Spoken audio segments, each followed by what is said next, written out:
Hey, Nora.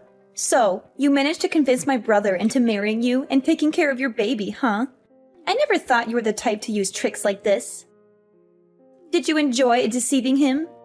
And to top it off, you didn't even invite me to the wedding. Hi, Harper. I didn't actually trick Ryan into marrying me. Actually, we didn't hold a wedding, but only went to register and had a small party with our friends. Besides, it was Ryan's idea, not mine. I wanted to wait for you to come back and give us your blessing, but Ryan said you didn't have the right to decide whom he marries. Tell me, what did you do to make my brother fall so deeply in love with you? He is a successful, rich, handsome man, and yet he chose to be with you, even when you were still married and pregnant with your ex-husband's child. How did you manage to enchant him? Harper, where are you getting all this information? I told you clearly that Ryan and I met a year after my divorce. Our love is genuine, and I didn't have an affair while I was married. The baby is only about 2 months away from being born. Can't you bless Ryan and me? Why do you keep hating me and making baseless accusations? Oh, come on. You're a master manipulator, and it sickens me to see my brother fall for your lies. You must be thrilled now, thinking you'll get to take all of my brother's property, right? It's like you planned this from the beginning. Did you and your ex-husband fake the divorce so you could conspire to steal everything from Ryan? First, you seduced him, but behind his back, you were still with your ex-husband, and then you got pregnant and made Ryan think it's his child. All to manipulate him into marrying you. Once you get all his assets, you'll probably leave him and go back to your ex-husband, right? Wait, are you seriously unemployed, Harper? I thought you must be a famous fiction writer because your imagination is running wild with these fictional stories. I have nothing to do with my ex-husband. He was abusive and a gambler, and I struggled to get away from him. Since falling in love with Ryan, I've never asked him for expensive gifts or used him for money. I truly love him and cherish our relationship. Why do you keep accusing me of wanting to rob Ryan? So now you're saying I'm just a parasite, always asking for Ryan's money?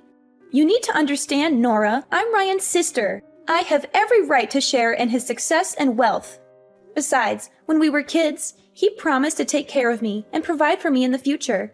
He's just fulfilling that promise now, isn't he? Everything was going fine until you and your baby came into the picture. I never said you were a parasite, Harper. But relying on a promise made by a 5-year-old is a bit unrealistic. You're 40 years old now. Shouldn't you be taking care of yourself? A promise is a promise, Nora. Once you say it, you have to do it. You manipulated Ryan into not caring about his family anymore, and now you're free to decide how to use his money, right? And it was you who convinced him not to give me any more money. He used to support me, but now he refuses every time I ask. He says he wants to save for his family and children. It's ridiculous. My own family? I'm his real family. Harper, I didn't manipulate Ryan or tell him not to give you money. That's his decision. And stop with the baseless accusations and hate just because you might lose out on some money. Oh, I see. You don't hate me because I was married to another man and not deserving Ryan. Any girl who marries Ryan will be hated by you and get unreasonable accusations like this just because you will lose your money? It's absurd! Are you suggesting that Ryan should spend his whole life working hard and living alone just so that you can continue living lavishly and happily? That's incredibly selfish. Oh, don't use such harsh words to talk about me, will you? I never said I forbid Ryan from getting married, but any potential sister-in-law must get my approval. She has to be wealthy, obedient, and afraid of me, so I can control her and get more of her and Ryan's money. I had someone in mind for Ryan, a rich girl I knew, but your arrival ruined everything. I just can't understand what Ryan sees in you. You're ugly, poor, and unremarkable. Harper, I don't know what to say. But do you think your obsession with money is becoming alarming? You should consider seeking help. It's not healthy to be so fixated on wealth and control. Are you saying I'm crazy? Of course, I'm going crazy now that I'll be left with nothing and won't be able to attend fancy parties anymore. But here's an idea, Nora. If you want to improve our relationship and I never doubt the origin of the baby in your belly, then help me with something. I don't quite get what you mean. What are you trying to say? Well, I mean, haven't you been scolding me all this time that I can only live off and depend on Ryan? If so, Then I decided to invest in stocks. A friend told me about a surefire company that will increase fivefold in 1 month. But, the money that Ryan gave me last month, I accidentally spent all of it on going to parties and traveling with friends. So now I don't have any more money.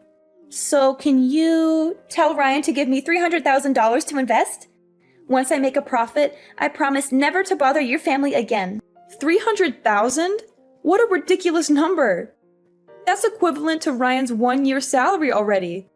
You also know that Ryan has given most of his monthly salary to support you, so he doesn't have a backup fund, right? Now all of a sudden, you ask for such a large amount of money? Where would I get it? It's easy. Borrow money from your friends and relatives, or even take a loan from a shark if you have to. And if you're worried about trouble, get Ryan to mortgage his house to the bank. There are plenty of ways to make money. Trust me, once I make a killing in the stock market, I'll repay this house for you, and I won't interfere in your lives again. What if the stocks don't go as planned, and you lose all the money? If it really comes to that, won't you not only run out of money, but Ryan and I will also fall into debt and lose this house? You really don't know how to talk. Why is your mouth full of foul words? I haven't invested yet, but you said that I've lost the money? That's just too much to worry about. Let me tell you, a friend of mine heard secret information from Wall Street that the stock of this company is going to skyrocket. It's a sure thing. Come on, my dear sister-in-law, you must believe me. If I earn a lot of money, I will definitely not forget your help. I'm just cautioning you about the risks. But if you're confident, then go ahead and invest. Doing something is better than doing nothing, right? That's right, you finally get it. Now transfer the money to me. Transfer money? What money? Do I owe you anything? Nora, don't play dumb. You agreed to give me $300,000 so I wouldn't bother you and Ryan again. Now, if you want to transfer the money, do it. Actually, no. I never agreed to give you any money. What do you mean you didn't agree? You made the offer and I accepted. I never made any agreement to give you money. I was just curious about what you would say. I never offered anything. You must have misunderstood. This is ridiculous. Stop trying to manipulate the situation. You offered to give me money and now you're backtracking? Don't try to deceive me. I heard you loud and clear. Now, transfer the money. I won't transfer any money because I never agreed to it in the first place. You need to stop making baseless demands. But if you don't give me money, how am I going to have money to invest? Well, let me see. Well, yes, you can borrow from your friends, or get a loan shark, or mortgage a bank property. Oh no, wait, do you have any property to mortgage? If so, you can start accumulating money by getting a job.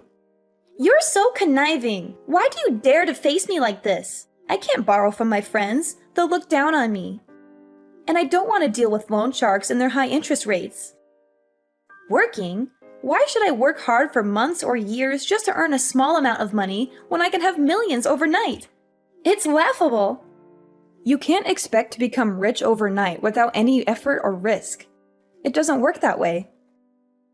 If you want money, you need to work for it or invest wisely. Stop talking bullshit. You definitely have to give me money so that I can change my life. Become a rich person so nobody can look down on me anymore. So you're saying I should give you money so you can change your life and become rich? Not a chance. You're just my sister-in-law. I have no responsibility or obligation to support you like a queen. Besides, Ryan himself warned me not to let you manipulate me or lend you any money. You'll regret treating me like this. I'll find a way to get what I want with or without your help. And soon you'll be down on your knees begging me. Hello, my lovely girl. Long time no see. How have you been? Huh? Who's this? Oh, don't forget me so quickly. It's your dear ex-husband here, Elijah, the man you promised to love and be with for life, no matter the circumstances. But you broke that vow and left me when I needed you the most. However, I forgive you and I'm willing to take you back. Elijah? Is that you? Why are you contacting me now? I heard you found a new husband. Impressive. Where did you find a fool willing to raise another man's child? What are you talking about? Stop talking nonsense and get out of my life. Don't ever come to me and Ryan to mess with our lives again. We're done. Oh, don't be so fast, okay? Do you think I know your phone number, but not your home and your husband's business address? Well, if you don't want to talk to me, I'll have to go to your husband's company to talk to him. Thanks to that fool for taking care of you and my son for the past few months. But now, it's time to bring my son back to his biological father, right? No, you can't do that. Obviously, we've cut all ties. Didn't you say that as long as I pay off your gambling debt, you'll let me go and never disturb my life again? I even had to sell my mother's precious jewel brooch, the only memento left I have of her, to pay your debt and get out of that hellish marriage. And how dare you mention my son? That's my own son. He has nothing to do with you. Can't you just have a baby on your own? That baby is my son. I know I made mistakes in the past, but they were just normal actions of a husband when his wife prevents him from pursuing his passion. Normal actions? You call it normal to abuse me, beat me repeatedly on the face and stomach, even when I'm pregnant to the point of causing me to have a miscarriage just because I wouldn't give you money for gambling? Then you didn't even feel the pain of heartlessly killing my poor child, but gloatingly said that I deserve it? I haven't seen you in over a year. You still haven't changed a bit. An evil and violent man. Oh, come on. That's all in the past. It's been a long time, and you still can't let it go? Listen, Nora, I've changed now. Bring my son to me, and we can live together. I just won the lottery and made a fortune at the casino. Enough money for you and my son to live happily ever after. You must be regretting leaving me now that I'm wealthy. But don't worry, I still want you back with me. Nora, come on. Stop sulking and come back to me. I don't understand, Elijah. Why do you always assume my baby is yours? Do you think that makes sense? We haven't seen each other in a year, have we? How could I be pregnant with your baby? Are you dreaming in the middle of the day? So what's wrong? Your son is also my son. Come on, Nora. Don't be so cranky, okay? You know how much I love you. I swear to take care of him like my own son, as long as you accept to give up everything and come back to me. Go away and never mention my son again. Didn't you say you have a lot of money already? Then go find a beautiful wife and have another child of your own. Why do you keep bothering me like that? Do you think I don't want that? Of course, that's my only wish right now. But I'll never be able to have another child of my own. It's all your fault. My fault? What have I done to you? Are you still pretending to know nothing? You really are stupid. It happened 5 months ago. After you left, I borrowed money to play in the casino to forget you. And it was a lucky day because I won several $1,000,000. But because I hated loan sharks for making you abandon me, I didn't want to pay them back. That day, they hunted me for money and I drove away. The debt collectors also chased after me. And because I was drunk before driving at high speed, I crashed in the construction site and had an accident. A terrible accident caused me to lose the ability to have children. I became an infertile man. I've become a useless man and will no longer be able to have a child of my own. Oh my God. I understand you're going through a difficult time, but you need to wake up and see the problem rationally. Your accident is entirely your own fault. Who forced you to borrow money for gambling and get involved with loan sharks? Drinking and driving was your decision too. Don't blame me for leaving you when you made my life unbearable. If you had been a good husband, worked hard, and loved me without abuse or violence, maybe we wouldn't have had to get divorced. Oh, now you're living a happy life. So you don't care whether I live or die, huh? Is that right? No matter what I say, you'll find a way to argue back. After our son disappeared, you were delighted because it gave you an excuse to divorce me. You moved on to a happy family and had another child with that man. You've forgotten about our poor child, haven't you? You don't deserve to be a mother. Enough! Stop it now! Not a day goes by that I'm not haunted by that horrible day. It was your fault. You lost all our money gambling and came home to force me to borrow more. When I refused, you hit me, even though I begged you to stop because I was pregnant. But you didn't listen, and you kicked me in the stomach, saying I didn't deserve to carry your child. I still have nightmares about that day. Then, why didn't you protect the baby? If you had, I would have a biological child now. You're useless. How dare you blame me? If it weren't for your mother at the time, kneeling down, begging me to forgive her because she was old, you were her only relative. I made her promise to help me divorce you, get rid of you completely. Now you are definitely still in prison. I don't care. I just know that my son is with you, and you must bring him back to me. If I can't have a happy life, then neither can you. Are you threatening me? Let me tell you something. I'm no longer the weak and helpless Nora you once knew. This time, if you dare to touch my husband and children, I will make sure you regret it. Now get the hell out of my life!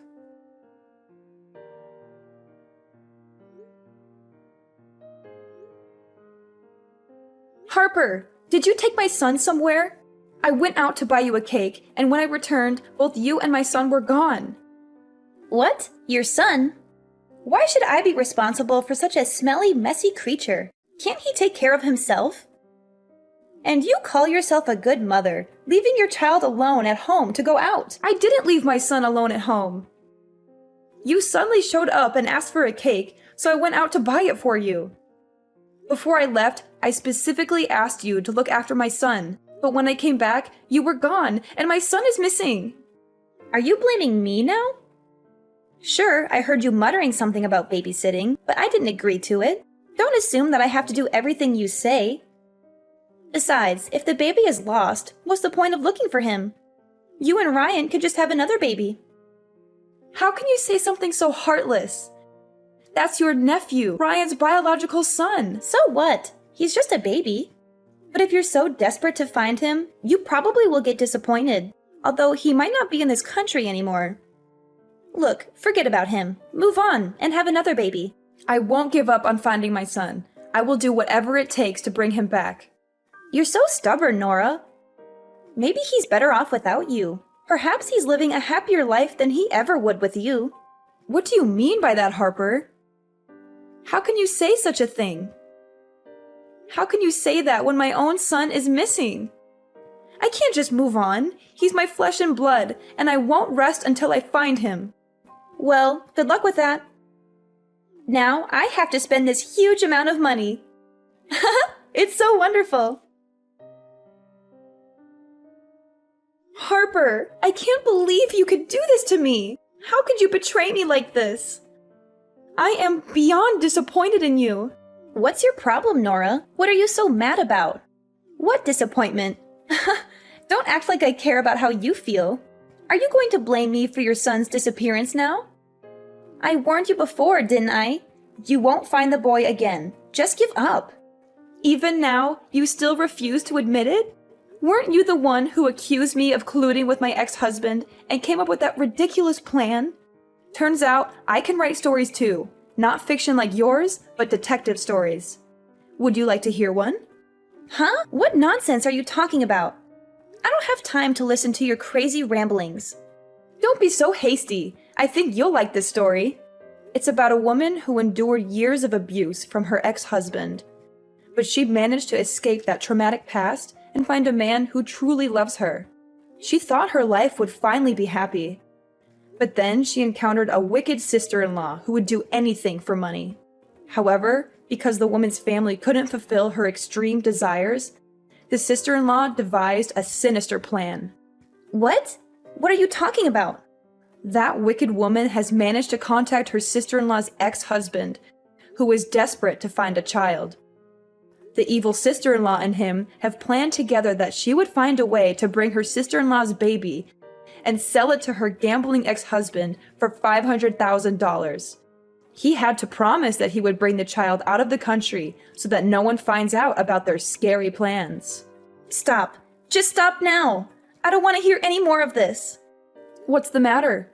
Don't you want to know how it ends? I promise it won't disappoint. The ending? Yes, the ending. But here's something the two villains didn't know. Since the last time the ex-husband sent threatening messages to the poor woman, she became cautious and sensed the danger. She secretly installed cameras in the baby's room and bought a tracking bracelet to put on the baby. So when the baby went missing, she quickly realized that her ex-husband was the most suspicious and immediately informed the police. Hidden camera? Tracking bracelet? Please don't tell me it's the silver bracelet. Oh my god, I should have taken it off.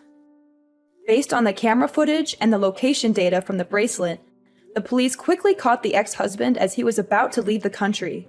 The baby was safely returned to his parents, and the ex-husband was arrested and confessed to everything. He revealed all his plans and his accomplices. The police are on their way to arrest the wicked sister-in-law. How's that for a story? Oh, and I'll let you in on a little secret. The story I just told you is entirely based on a true story. You can't prove anything. This is all just a coincidence. Coincidence? I don't think so. The truth always has a way of coming out, and you'll pay for what you've done. I won't rest until justice is served and my son is safe in my arms again. You messed with the wrong woman, Harper. Yes, I admit it. I was just trying to scare you, Nora. I didn't actually kidnap the baby, I promise. I never intended to harm him, I swear. What? Pretending to kidnap my baby? Are you out of your mind? Scare me? Do you think this is a joke, Harper? My baby's safety is not something to be taken lightly. How could you even think of such a cruel and heartless plan? I know I messed up big time. I was desperate, Nora. Desperate to find a way to get money for myself and solve my financial problems. I thought if I could borrow money from your ex-husband and invest it, I could return the money and make everything right. I never wanted to hurt you or the baby, I promise. So you thought manipulating me and my son's safety was the answer? You never once considered the consequences of your actions? Do you even understand how terrified I was when I thought that my baby was missing? I'm so sorry, Nora. I didn't think things through. I was selfish and desperate. But I swear, I never meant to harm anyone. I just wanted a chance to fix my life and make things better for myself. Harper, I will never forgive you for what you've done. You crossed a line that should never have been crossed. My son's safety is not a joke or a tool to manipulate me. You will pay the price for your actions. And I hope you spend the rest of your life in prison, where you belong. You can't do this to me, Nora. I didn't actually do anything to your son. It was all just a scare. You can't prove anything. The police will investigate, and they will find the truth. I have the evidence of your plan, and I'll make sure justice is served. You can't get away with this, Harper. You wouldn't really turn your own sister-in-law in, would you? We're family. Nora, please, I'm sorry. I'll do anything to make it right. Just don't turn me in. You're heartless, Nora. You don't care about anyone but yourself and that brat of yours. As the days passed, the weight of the trial and the emotional toll it took on me became unbearable. The courtroom felt like a prison, confining my spirit as I sat there, recounting the harrowing events that had unfolded. The truth had come to light, and both Elijah and Harper were held accountable for their actions. It was a bad ending for them, as justice finally caught up with them. Elijah was sentenced to 10 years in prison for kidnapping and intimidation, and an additional 5 years for the abuse he had subjected me to in the past. He would no longer be able to harm anyone else. As for Harper, she too faced the consequences of her manipulative schemes. She was sentenced to 10 years in prison for her role in the kidnapping. On top of that, she had to compensate me with a substantial amount of money for the pain and suffering she had caused. Talk about karma coming back to bite. Ryan and I decided to start anew, leaving behind the painful memories and toxic relationships that haunted us. We sold our house, and with the proceeds, embarked on a new journey together in a different country. It was a fresh start, a chance to build a happy and loving family without the shadows of the past. In our new home, we found solace and peace. The wounds of the past began to heal as we focused on creating beautiful memories together. Our son, the light of our lives, flourished in this new environment, surrounded by love and care. He was our beacon of hope, a symbol of resilience and the strength to overcome adversity. Ryan and I grew closer than ever before, supporting each other in every step of our journey. We made a conscious effort to communicate openly, to heal the scars of our pasts, and to build a future based on trust and understanding.